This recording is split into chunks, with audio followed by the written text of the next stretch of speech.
ધોરણ 10 વિષય સામાજિક વિજ્ઞાન પ્રકરણ 13 ઉત્પાદન ઉદ્યોગો ભાગ 4 આપણે ચર્ચા કરી રહ્યા છીએ ભારતના રસાયણ ઉદ્યોગ વિશે ટૂંકમાં નોંધ આપો। તે પહેલાં આપણે ભાગ 3ની અંદર જોઈ ગયેલી માહિતીની થોડી ચર્ચા કરી લઈએ। ભારતના ખાણ ઉદ્યોગ વિશે, ભારતના કાગળ ઉદ્યોગ વિશે, ભારતના લોખંડ પોલાદ ઉદ્યોગ વિશે, ભારતના એલ્યુમિનિયમ ગાળણ ઉદ્યોગ વિશે અને ભારતના તાંબા ગાળણ ઉદ્યોગ વિશેની ચર્ચા આપણે ભાગ 3ની અંદર કરી ગયા છીએ। આજે આપણે ચર્ચા કરવાના છે ભારતના રસાયણ ઉદ્યોગ વિશે ટૂંક નોંધ લખો। 3 કે 4 ગુણની અંદર પ્રશ્ન પૂછાય છે, તો આપણે એની ચર્ચા કરીએ કે ભારતના રસાયણ ઉદ્યોગ વિશે ટૂંક નોંધમાં શું લખીશું, તો કે ભારતમાં અકાર્બનિક અને કાર્બનિક એમ બંને પ્રકારના રસાયણો ઉદ્યોગ ઝડપથી વિકસી રહ્યા છે। અકાર્બનિક રસાયણોમાં ગંધકનો તેજાબ, નાઇટ્રિક એસિડ, ક્ષારીય સામગ્રી, સોડા એસ, કોસ્ટિક સોડા અને ક્લોરીનનો સમાવેશ થાય છે। કાર્બનિક રસાયણમાં ઉદ્યોગ સંદર્ભમાં પેટ્રો રસાયણ એ મુખ્ય છે।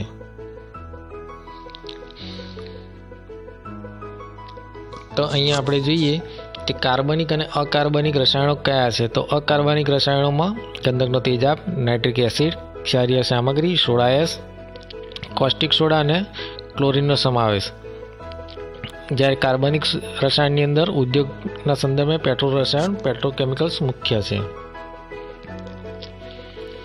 પેટ્રો રસાયણનો ઉપયોગ કૃત્રિમ રેસા, કૃત્રિમ રબર, પ્લાસ્ટિક, રંગ, રસાયણ, દવાઓ વગેરે બનાવવા માટે થાય છે। ટૂંકા પ્રશ્નમાં પૂછાય કે પેટ્રો રસાયણનો ઉપયોગ શામાં થાય છે, તો કૃત્રિમ રેસા, કૃત્રિમ રબર, પ્લાસ્ટિક, રંગ, રસાયણ, દવાઓ વગેરે બનાવવામાં તેનો ઉપયોગ થાય છે।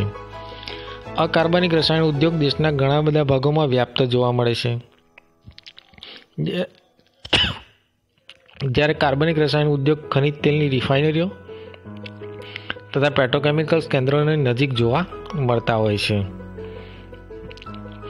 જંતુનાશક દવાઓના ઉત્પાદનમાં વિકાસશીલ દેશોમાં ભારતનું સ્થાન મહત્વનું છે। રસાયણ ઉદ્યોગમાં દેશમાં ગુજરાતનું સ્થાન સર્વોપરી છે। ગુજરાતમાં અમદાવાદ, વડોદરા, અંકલેશ્વર, ભરૂચ વગેરે રસાયણ ઉદ્યોગના મુખ્ય કેન્દ્રો ગણવામાં આવે છે। એટલે કે ભારતની અંદર રસાયણ કેન્દ્રોમાં વધુ ગુજરાતની અંદર અને એમાં અમદાવાદ, વડોદરા, અંકલેશ્વર, ભરૂચ રસાયણ ઉદ્યોગના મુખ્ય કેન્દ્રો ગણાય છે।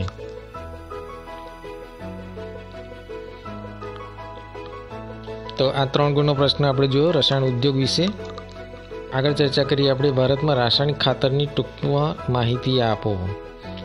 જે ભારતનું કૃષિ પ્રધાન દેશ છે ને કૃષિ ઉત્પાદન મેળવવા માટે ભારતની અંદર ઘણા બધા ખાતરોનો ઉપયોગ થાય છે। એની અંદર રાસાયણિક ખાતરો એ પૂરતું ઉત્પાદન આપણે કરી શકતા નથી, કારણ કે ભારતની અંદર હરિયાળી ક્રાંતિ થઈ, ભારતનો કૃષિ વિસ્તાર પણ વધારે છે અને ખેડૂતો પણ વધારે છે, એટલે પૂરતા પ્રમાણમાં આપણે ખાતર મેળવી શકતા નથી।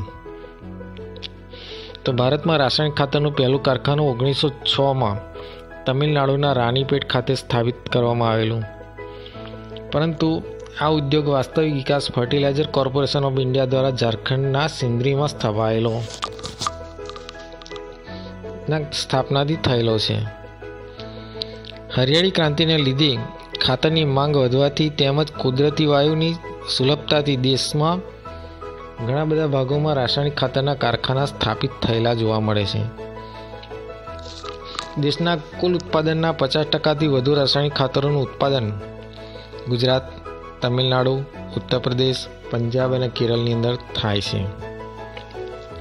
ગુજરાતની વાત કરીએ તો ગુજરાતમાં કંડલા, કલોલ, વડોદરા, હજીરા, ભરૂચ વગેરે શહેરોમાં રાસાયણિક ખાતરના કારખાના આવેલા છે। એટલે અહીંયા પરીક્ષામાં પ્રશ્ન પૂછાય કે દેશના કુલ ઉત્પાદનમાં 50%થી વધુ રાસાયણિક ખાતરોનું ઉત્પાદન ક્યાં થાય છે, તો ગુજરાત, તમિલનાડુ, ઉત્તર પ્રદેશ, પંજાબ અને કેરળમાં। ગુજરાતમાં રાસાયણિક ખાતરના કારખાના ક્યાં આવેલા છે, તો કંડલા, કલોલ, હજીરા, વડોદરા, ભરૂચ વગેરે સ્થળોએ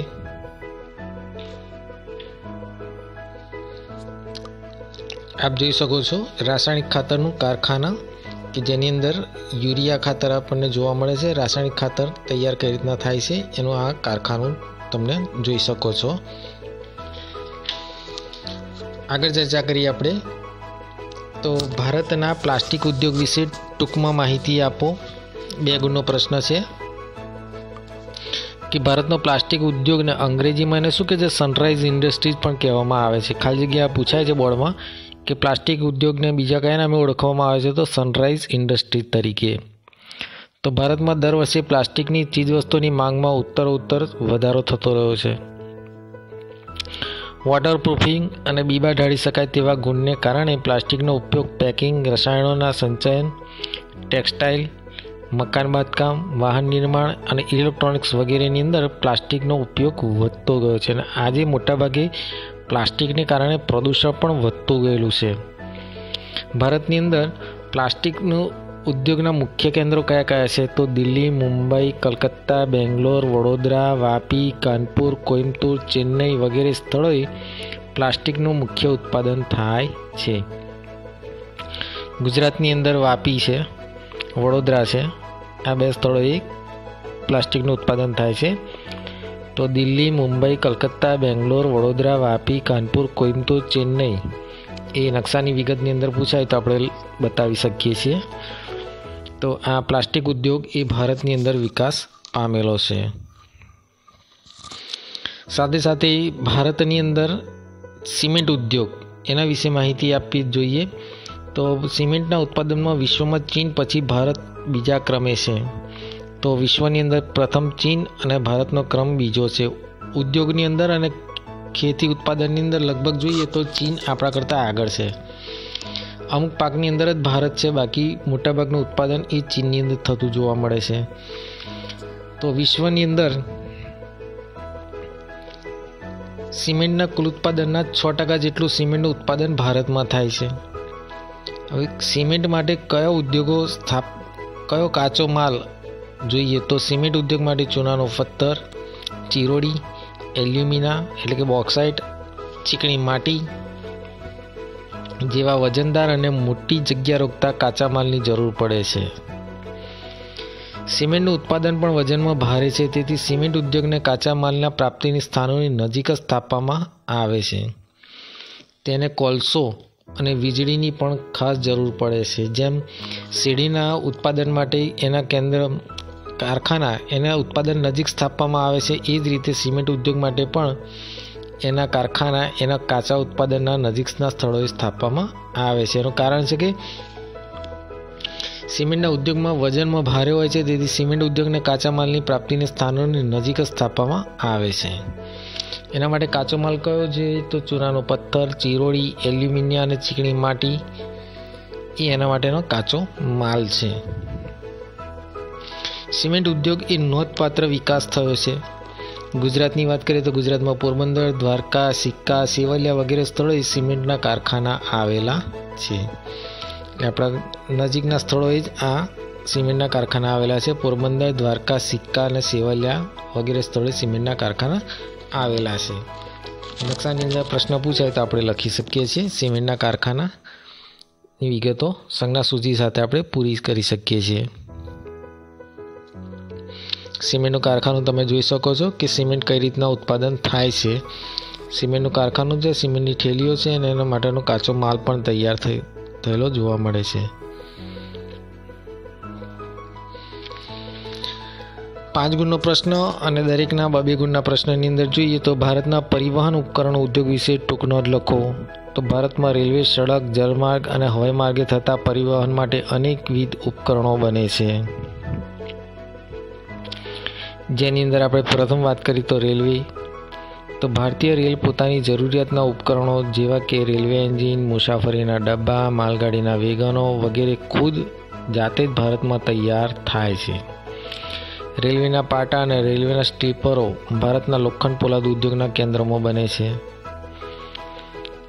રેલવે એન્જિનનું નિર્માણ ચિત્તરંજન અને વારાણસીમાં થાય છે. અહીંના કારખાના ડીઝલ અને ઇલેક્ટ્રિક એન્જિનો બનાવે છે, જે ઇંધણ સક્ષમ અને પ્રદૂષણ મુક્ત હોય છે. મુસાફરી માટેના ડબ્બા એટલે કે કોચ પેરામ્બૂર, બેંગલુરુ, કપૂરથલા અને કલકત્તામાં બને છે. વેગનો રેલવેના કારખાના તેમજ ખાનગી ક્ષેત્રોમાં બનાવવામાં આવે છે, એટલે કે માલવાહનના ડબ્બા. તો ફરી એકવાર આપણે જોઈ લઈએ કે રેલવે એન્જિનો ક્યાં બને છે. તો ચિત્તરંજન અને વારાણસીની અંદર રેલવે એન્જિનનું ઉત્પાદન થાય છે. ડીઝલ અને ઇલેક્ટ્રિક એન્જિનો બનાવવામાં આવે છે જે પ્રદૂષણ મુક્ત છે મોટાભાગે. એના ડબ્બા પેરામ્બૂર, બેંગલુરુ, કપૂરથલા અને કલકત્તાની અંદર બને છે. એના વેગનો કારખાનાઓમાં તેમજ ખાનગી ક્ષેત્રની અંદર તૈયાર કરવામાં આવતા હોય છે. એટલે કે ભારતના રેલવે એ બહુ મોટા પાયા પર ભારતની અંદર થયેલું જોવા મળે છે. બીજી ચર્ચા કરીએ સડક વાહનો. તો ભારતની અંદર સડક પરિવહન સૌથી વ્યાપક છે. તેના માટે દેશમાં truck, bus, car, auto rickshaw, tractor, motorcycle, scooter, સાયકલનું મોટા પાયે ઉત્પાદન થાય છે. અત્યારે જોઈએ તો ટ્રાફિક જામના પ્રશ્નો પણ એટલા બધા વધી ગયેલા જોવા મળે છે, કારણ કે રોડ રસ્તા ઉપર truck, bus, car, auto rickshaw, tractor, motorcycle, scooter અને સાયકલોનું મોટા પ્રમાણમાં હેરાફેરી થતી જોવા મળે છે. એટલે કે સડક માર્ગો એનાથી ભરાયેલા જોવા મળે છે. સડક વાહનોનું ઉત્પાદન મોટાભાગે ખાનગી ધોરણે થાય છે. વ્યવસાયિક વાહનોના ઉત્પાદનમાં વિશ્વમાં ભારતનું 5મું સ્થાન ધરાવે છે. ટ્રેક્ટરો અને સાયકલોના ઉત્પાદનમાં મોટા પ્રમાણમાં ઉત્પાદન થાય છે, તેથી આ વાહનોની ભારત વિદેશમાં નિકાસ પણ કરે છે. ટ્રેક્ટર અને સાયકલોની મોટાભાગે ભારત શું કરે છે? નિકાસ પણ કરે છે.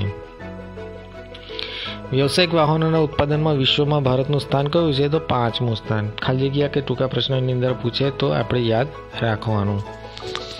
જહાજ બાંધકામની ચર્ચા કરીએ તો જહાજ બાંધકામ એ વર્તમાન સમયની અંદર આધુનિક ઢબે જહાજ બાંધવાના મુખ્ય 5 કેન્દ્રો છે. વિશાખાપટ્ટનમ, કે જ્યાં બંદરો છે ત્યાં મોટાભાગે જહાજોનું બાંધકામ થાય છે. વિશાખાપટ્ટનમ છે, કલકત્તા છે, કોચી છે, મુંબઈ છે, મામગોવા છે, મડગાંવ છે. આ બધા જાહેર ક્ષેત્રોમાં છે. ખાનગી ક્ષેત્રના બાંધકામમાં ગોદીઓ સ્થાનિક જરૂરિયાતો પૂરી કરી શકે છે. મોટા કદના જહાજોનું બાંધકામ કોચી અને વિશાખાપટ્ટનમની અંદર થાય છે. પૂર્વ કિનારે આવેલા બંદરોની અંદર અને પશ્ચિમ કિનારે કોચી, કેરળની અંદર કોચી અને વિશાખાપટ્ટનમ આંધ્રપ્રદેશની અંદર. તો આ પ્રકારે મોટા મોટા વિશાળ જહાજોનું બાંધકામ, દરિયાઈ જહાજોનું બાંધકામ થતું જોવા મળે છે. હવાઈ જહાજોનું બાંધકામની ચર્ચા કરીએ તો ભારતમાં હજી સુધી નાગરિક ઉડ્ડયન એટલે કે યાત્રીઓ માટેના વિમાન બનતા નથી, પરંતુ સૈન્યની જરૂરિયાત માટે ચોક્કસ પ્રકારના વિમાનો બનાવવા માટે બેંગ્લોર, કોરાપુટ, નાસિક, હૈદરાબાદ, કાનપુર અને લખનૌમાં આ ઉદ્યોગોના એકમો સ્થાપિત કરવામાં આવેલા છે. ભારતની અંદર હેલિકોપ્ટર પણ બનાવવામાં આવે છે.